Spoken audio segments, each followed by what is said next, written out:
بسم اللہ الرحمن الرحیم۔ ابھی بھی دنیا میں یہ غلغلہ باقی ہے، میڈیا میں بار بار اسے اچھالا جاتا ہے کہ دنیا میں دہشت گردی ہے، اور دہشت گردی جو ہے وہ مذہبی عناصر سے جوڑ دی جاتی ہے، ریلیجس ایلیمنٹس اور ٹیررزم، یہ دونوں ایک دوسرے سے جڑے ہوئے ہمیشہ میڈیا میں نظر آتے ہیں، دکھائے جاتے ہیں۔ لیکن حقیقت کیا ہے؟ دہلی میں ایک بڑی اہم کانفرنس تھی اور اس میں مختلف شعبۂ زندگی کے افراد شریک تھے، اور اس فقیر کو بھی یاد کیا گیا تھا۔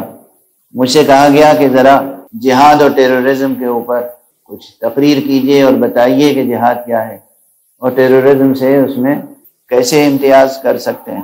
تو مجھے اندازہ نہیں تھا کہ اس میں کس کس شعبے کے لوگ موجود ہیں، حتیٰ کہ فلم انڈسٹری کے لوگ بھی بہت اہم شخصیتیں موجود تھیں اس میں۔ بہرحال مجھے تعارف بھی نہیں تھا، میں پہچانتا بھی نہیں تھا ایسے لوگوں کو جو یہ سوچ بھی نہیں سکتے کہ ان کو کوئی نہیں پہچانتا، چونکہ بہرحال وہ میری دنیا نہیں ہے، میں اس پردے پہ نظر نہیں ڈالتا جس پر بے پردگی ہو۔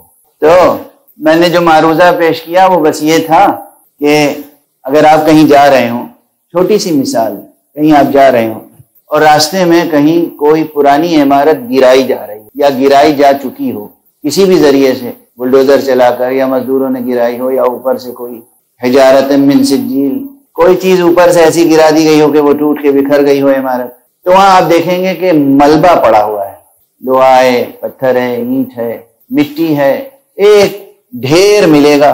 آپ دیکھ کے آگے بڑھ جائیے۔ اب آپ دیکھیں کہیں پر کوئی نئی عمارت بن رہی ہے، دیکھیں گے وہاں فاؤنڈیشن کھودی گئی ہے، بنیاد کھودی گئی ہے، پتھر پڑے ہیں، اینٹیں ہیں، لوہا ہے، پتھر ہے۔ وہاں بھی لوہا پتھر مٹی تھا، مٹی تھی، یہاں بھی لوہا پتھر مٹی، وہی سب ہے، لیکن ایک نظر میں آپ فرق کر لیں گے، وہاں تخریب ہوئی ہے، یہاں تعمیر ہو رہی ہے، ایک نظر میں۔ یہی فرق ہے ٹیررزم اور جہاد میں۔ ٹیررزم انسانی معاشرے کو تباہ کرنے کا نام ہے، جہاد انسانی معاشرے کی تعمیر کا نام ہے۔ جو قتال کا تصور قرآن نے دیا ہے، جو جہاد کا تصور کسی بھی مذہب نے دیا ہے۔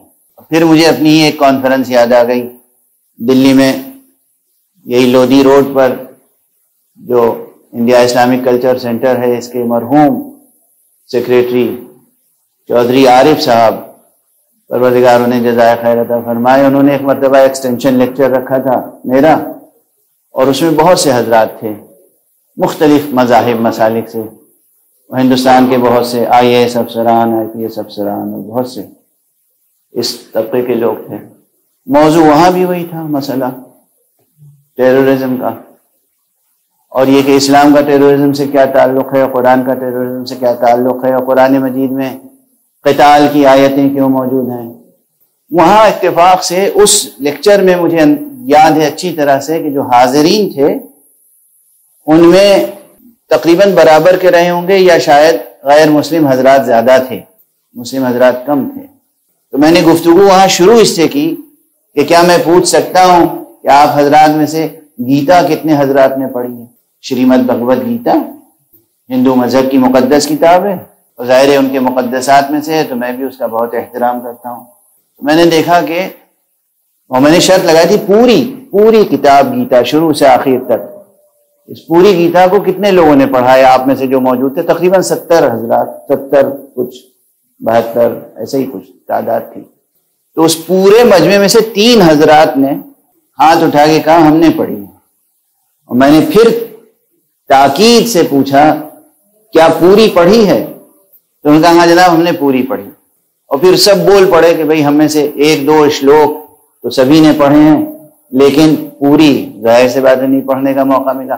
پھر میں نے کہا کہ الحمدللہ میں نے پوری گیتا 3 مرتبہ پڑھی ہے، شروع سے آخر تک، اور یہ تو اس وقت کا میرا جواب تھا۔ اب مجھ سے کوئی پوچھے تو میں نہیں بتا سکتا کتنی بار پڑھ چکا ہوں، کیونکہ خود اردو زبان میں گیتا کے کتنے ٹرانسلیشنز ہو چکے ہیں، درجنوں۔ سب سے پہلے گیتا کا ٹرانسلیشن اکبر کے دربار کے نورتن فیضی نے فارسی میں کیا تھا، پرشین میں، فیضی نے، ابو الفیض فیضی سب سے پہلے انہوں نے پرشین میں بہت کامیاب یادگار پیس آف لٹریچر ہے وہ